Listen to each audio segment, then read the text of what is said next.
Assalamualaikum sahabat iman. Banyak orang yang memilih Islam karena merasa lebih rasional dan lebih cocok dengan hati nuraninya. Akan tetapi mengingat banyaknya syariat Islam, sehingga sebagian orang merasa berat mengamalkan amalan-amalan kesemuanya secara sempurna. Maka dari itu, marilah kita belajar dari hadis Rasulullah ini, dan semoga memantapkan kita untuk terus beramal dan menjadi wasilah mengetuk pintu rahmat Allah Subhanahu wa Ta'ala. عن عبد الله بن بسر رضي الله عنه أن رجلا قال: يا رسول الله صلى الله عليه وسلم، إن شرائع الإسلام قد كثرت على فأخبرني بشيء أستن به. قال: لا يزال لسانك رطبا من ذكر الله. Dari Sayyidina Abdullah bin Busr radhiyallahu anhu, ia berkata, sesungguhnya ada seorang laki-laki berkata, Ya Rasulullah, sesungguhnya hukum-hukum syariat sangatlah banyak bagiku, maka beritahukanlah kepadaku sesuatu yang dapat aku jadikan pegangan untuk aku amalkan. Beliau bersabda, selalu basahilah lidahmu dengan zikrullah. Hadis riwayat Ibnu Abi Syaibah, Ahmad, Tirmidzi. Disebutkan dalam hadis lain, Sayyidina Mu'adz radhiyallahu anhu berkata, ketika saya berpisah dengan baginda Rasulullah Shallallahu alaihi wasallam, ucapan beliau yang terakhir saat saya bertanya kepada beliau, amalan apakah yang paling disukai oleh Allah? Beliau bersabda, hendaklah engkau mati dalam keadaan lidahmu basah dengan zikrullah. Hadis riwayat Ahmad, Tirmizi, Ibnu Majah, Ibnu Hibban, Tabarani, Baihaqi, dari kitab Durrul Mansur dan Misikat. Faidah dari hadis di atas adalah, yang dimaksud, masa perpisahan, dalam kisah ini adalah, ketika baginda Nabi Shallallahu alaihi wasallam mengirim Sayyidina Mu'adz bin Jabal radhiyallahu anhu untuk menjadi pimpinan negeri Yaman, dan untuk berdakwah serta mengajar. Ketika itu baginda Nabi Shallallahu alaihi wasallam memberi beberapa nasihat kepada Sayyidina Mu'adz radhiyallahu anhu dan ia mengajukan beberapa pertanyaan kepada baginda Nabi Shallallahu alaihi wasallam. Maksud, hukum-hukum syariat sangat banyak. Ialah terdapat banyak perintah dalam agama, yang semuanya sangat penting untuk diamalkan.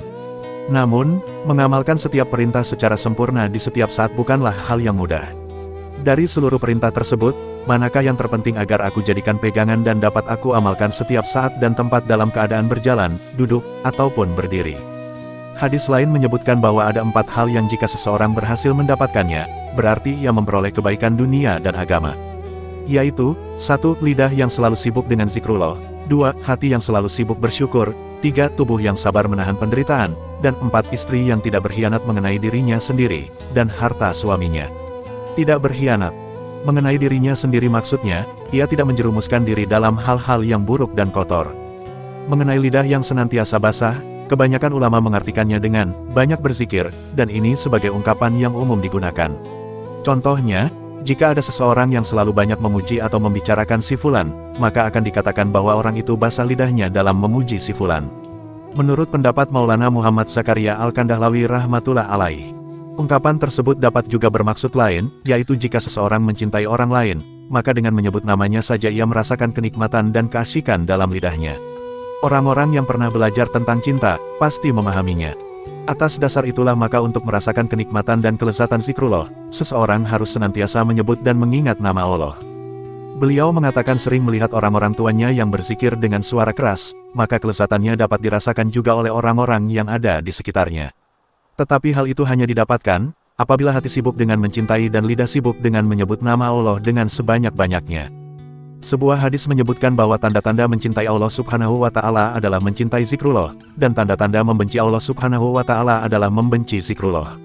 Sayyidina Abu Darda radhiyallahu anhu berkata, barang siapa lidahnya selalu berzikir, maka ia akan masuk surga dengan tersenyum. Alhamdulillah sahabat iman, kita kesankan dalam hati, kita niat amalkan dan sampaikan. Subhanallahi wa bihamdihi, subhanakallahumma wa bihamdika, asyhadu alla ilaha illa anta, wa astaghfiruka wa atubu ilaik. Wassalamualaikum.